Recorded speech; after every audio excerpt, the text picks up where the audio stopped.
అందరికీ నమస్కారం. I-PAC black మనీని వైట్ మనీగా మార్చే ప్రయత్నంలో ఉంది అన్నట్లు కూడా ఇప్పుడు బీజేపీ సీనియర్ లీడర్ వ్యాఖ్యానించడం జరిగింది. సో ఈ కామెంట్స్ ని ఎలా చూడొచ్చు ఒకసారి డిస్కస్ చేసే ప్రయత్నం చేద్దాం. ప్రస్తుతం స్టూడియోలో జర్నలిస్ట్ శేషరావు గారు ఉన్నారు. వెల్కమ్ చెప్దాం.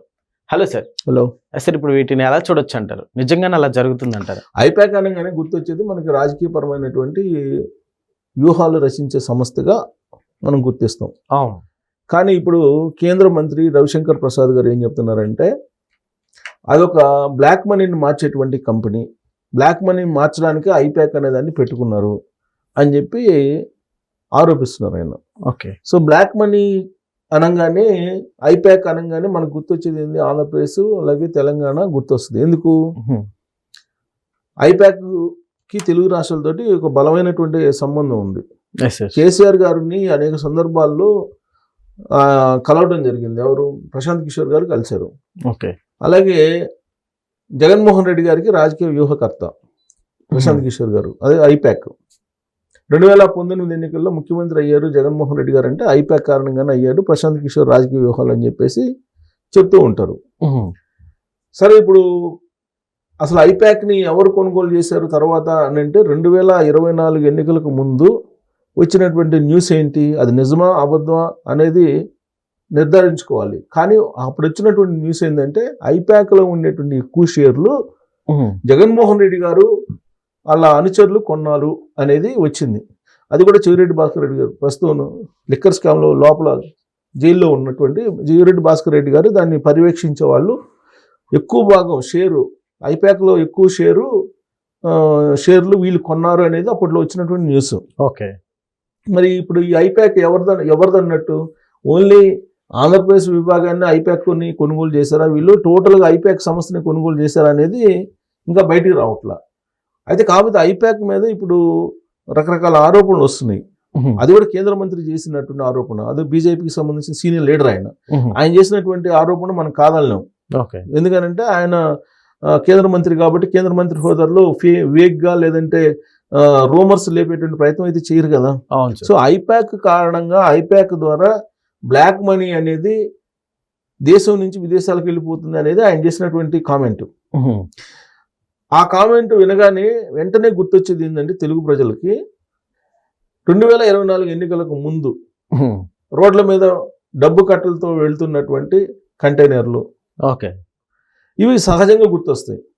ఎందుకు? అప్పట్లో పోలీసు బోర్డు తోటి కొన్ని కంటైనర్లు వెళ్తుంటే అప్పుడు మీడియా వాళ్ళు అడిగితే ఆర్బీఐ డబ్బు అని చెప్పేశారు దాన్ని. ఆర్బీఐ డబ్బుని తీసుకెళ్తున్నాం అని చెప్పి. అది ఎలక్షన్ ముందు ఇవన్నీ కూడా. అసలు ఆ తర్వాత ఒకసారి కడప నుంచి చెన్నై పోతున్నప్పుడు అక్కడ కొన్ని కంటైనర్ని మీడియా వాళ్ళు చూస్తే ఆ మీడియా వాళ్ళకి ఏం చెప్పారు? ఇవి రక్షణ సంబంధించినటువంటి ఆయుధాలు కాబట్టి వీటిని మీరు షూట్ చేసినా లేదంటే మీరు న్యూస్ రాసినా మీరు వైలేషన్ కింద వస్తుంది కాబట్టి మీరు న్యూస్ కవర్ చేయడానికి లేదని చెప్తే అప్పటి వరకు న్యూస్ ఛానల్స్లో వచ్చిన బ్రేకింగ్స్ కాస్త ఆగిపోయింది. ఓకే. అంటే ఈ కంటైనర్ తర్వాత ఈ కంటైనర్లు కొనసాగింపుగా తాడేపల్లిలో అర్ధరాత్రి పూట ఒక రెడ్ కారు వచ్చి వెళ్తుందని చెప్పేసి ఒక న్యూస్ రాశారు అప్పట్లో. అలాగే ఎగ్జిట్ నుంచి ఒక వ్యాన్లో ఎలక్షన్ ముందు ఒక వ్యాన్ వచ్చి వెళ్తుందని చెప్పేసి ఒక న్యూస్ రాశారు. అది జగన్మోహన్ రెడ్డి గారి ఇంట్లోకి వెళ్ళేటప్పుడు ఎగ్జిట్ ఒకటి, ఇన్ ఒకటి, అవుట్ ఒకటి ఉంటుంది. ఓకే. కానీ ఎగ్జిట్లోకి వెళ్ళి ఎగ్జిట్ నుంచి వచ్చేదని ఒకటే ఒక వాహనం వస్తుంది, ఆ రెడ్ కార్ ఒకటి. తర్వాత ఒక లారీ ఒకటి అప్పుడు ఉందని చెప్పి ప్రముఖ పేపర్లోనే వేశారు. మరి ఇవంతా ఏంటి అనేది ఇప్పుడు అక్కడ ఐపాక్ మీద చేసినటువంటి ఆరోపణలు. మొత్తం ఐపాకే కదా పర్యవేక్షించింది 2019లో కానీ 2024లో కానీ. ఐపాక్కి సంబంధించినటువంటి వాళ్ళే మొత్తం రాజకీయాలకు సంబంధించినటువంటి కార్యకలాపాలని నిర్వహించారు. సో దానికి సంబంధించి ఏదో ప్యాకేజ్ మాట్లాడుకుని ఉంటారు, కాంట్రాక్ట్ ఇచ్చి ఉంటారు. 2024 వచ్చేళ్ళకి ప్రశాంత్ కిషోర్ అయితే లేరు, కానీ ఈ ప్రశాంత్ కిషోర్ గారి టీం ఉంది. ఆల్రెడీ ఒక బిల్డింగ్ కూడా తీసుకున్నారు అక్కడ విజయవాడలో. ఎలక్షన్ రిజల్ట్ వచ్చిన తర్వాత ఆ బిల్డింగ్ ఖాళీ చేసి కూడా వెళ్ళిపోయారు. అంటే ఐపాక్ అనేది జగన్మోహన్ రెడ్డి గారి కోసం ఆంధ్రప్రదేశ్లో పనిచేసేటువంటి సంస్థ. తెలంగాణలోనేమో ఐపాక్ కేసీఆర్ గారికి సలహాలు సూచనలు ఇచ్చేటువంటి సంస్థ. సో అక్కడ ఇప్పుడు మమతా బెనర్జీ గారికి మొన్న ఎలక్షన్స్ లో ఐపాక్ ఆడ సలహాలు సూచనలు ఇచ్చి ఆవిడని వీల్ చైర్లో కూర్చోబెట్టి ప్రజలందరూ చూపించి మూడోసారి ముఖ్యమంత్రిని చేశారు. సో ఇంతవరకు మనకు రాజకీయపరమైన వ్యూహాలు, రాజకీయపరమైనటువంటి అంశాలు, రాజకీయపరమైన కార్యకలాపాల్లో మనం ఐపాక్ను చూస్తున్నాం. Okay sir. దీనికి అన్నా కూడా బియాండ్ దట్ ఏదో ఉంది అని చెప్పి కేంద్ర మంత్రి రవిశంకర్ ప్రసాద్ గారు చెప్తున్నారు. అదేంటంటే బ్లాక్ మనీని వీళ్ళు విదేశాలకు పంపిస్తున్నారండి. మరి ఎవరు బ్లాక్ మనీని పంపిస్తున్నారు? ప్రశాంత్ కిషోర్ గారు బ్లాక్ మనీనా, లేదంటే వాళ్ళు రాజకీయ సలహాలు ఇచ్చినటువంటి రాజకీయ పార్టీలకు సంబంధించినటువంటి బ్లాక్ మనీని తరలిస్తున్నారా? ఎవరు తరలిస్తున్నారు అనేది బయటపడాలి. ఇదంతా ఎందుకు వచ్చింది? పశ్చిమ బెంగాల్లో అక్కడ ఈడీ రైట్స్ చేయడానికి వెళ్ళారు. ఈడీ రైట్స్ చేయడానికి పక్క ఆధారాలు ఉన్నాయి కాబట్టి మేము వెళ్తున్నాం అని చెప్పేసి వెళ్ళారు. ఐపాక్ ఆఫీస్కి వెళ్ళారు. అక్కడ ఐపాక్ సంబంధించినటువంటి లీడర్ జైన్, ఆ జైన్ అనే అతను అక్కడ ఉండేటువంటి ప్రభుత్వానికి సలహాదారుగా ఉన్నాడు.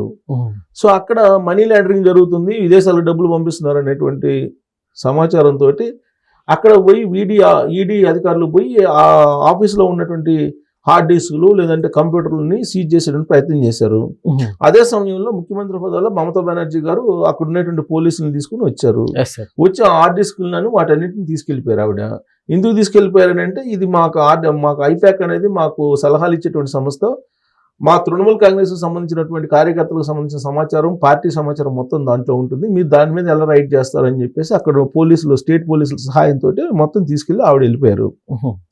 ఆవిడ వెళ్ళిపోయిన తర్వాత మా విధులకు ఆటంకం కలిగించారని చెప్పేసి ఈడీ ఆవిడ మీద సిబిఐ ఎంక్వైరీ చేయమని చెప్పి ఒక కంప్లైంట్ రాసింది. సార్ యాక్షన్ గట్టిగానే జరిగిందంటారా? అది తీసుకెళ్లిపోయారు కదా ఆవిడ తీసుకెళ్లిపోయారు. ఈడీకి వ్యతిరేకంగా ఈడీ ఆవిడ మీద యాక్షన్ గట్టిగా తీసుకుందంటారు? అసలుకి ఈడీ అసలు యాక్షన్ ఎక్కడ తీసుకుంది? స్టేట్ పోలీసుని తీసుకొచ్చి అసలు ఈడీ ఎంక్వైరీని ఆపేసేసి ఈడీ వాళ్ళు సీజ్ చేసినటువంటి కంప్యూటర్స్ ల్యాప్టాప్స్ అన్నింటినీ ఆవిడ తీసుకెళ్లిపోయారు. అదేమంటే నేను ముఖ్యమంత్రిగా రాలేదు, నేను తృణమూల్ కాంగ్రెస్ అధినేతకు వచ్చి తీసుకెళ్లిపోయానని చెప్పారు. దాని మీద ఈడీ ఆవిడ మీద కేసు పెట్టారు, విధులకు ఆటంకం కల్పించారని చెప్పి. ఈడీ మీద స్టేట్ పోలీసుల చేత ఆవిడ కంప్లైంట్ చేయించింది. ఈ మొత్తం వివాదం ఇప్పుడు సుప్రీంకోర్టుకి చేరింది. సుప్రీంకోర్టులో ఇప్పుడు దాని మీద ఈ పరస్పరం ఆరోపణలు చేసుకుని సుప్రీంకోర్టులో విచారణ జరుగుతుంది. ఇలాంటి పరిస్థితుల్లో ఇదంతా బ్లాక్ మనీ కేంద్రంగా ఉంది అని చెప్పి బీజేపీ వాళ్ళు ఆరోపిస్తున్నారు. అందుకే ఆవిడ వచ్చి ఇంత రాద్ధాంతం చేశారు, వాళ్ళ బ్లాక్ మనీ ఉంది అని అంటారు. అసలు ఇందుకు ఎవరు బ్లాక్ మనీ ఉంది? తెలుగు రాష్ట్రాలకు సంబంధించినటువంటి బ్లాక్ మనీ అక్కడ ఉందా, లేదంటే పశ్చిమ బెంగాల్కి సంబంధించిన బ్లాక్ మనీ ఉందా, లేదంటే దేశంలో ఉన్నటువంటి అనేక రాష్ట్రాలకు సంబంధించిన బ్లాక్ మనీని ఐపాక్ విదేశాలకు తరలిస్తుందా అనేటువంటి సందేహం వచ్చేలాగా ఇప్పుడు కేంద్ర మంత్రి కామెంట్ చేశారు. సో కాబట్టి ఈ రాజకీయ వ్యూహాలు రచించేటువంటి సంస్థగా అందరికీ పరిచయమైనటువంటి ఐపాక్ ఇప్పుడు బ్లాక్ మనీని విదేశాలకు పంపించేటువంటి కంపెనీగా బీజేపీ వాళ్ళు చెప్తున్నటువంటి క్రమంలో మరి ఇది ఎటువైపు దారితీస్తుంది అనేది చూడాలి. Okay sir, thank you.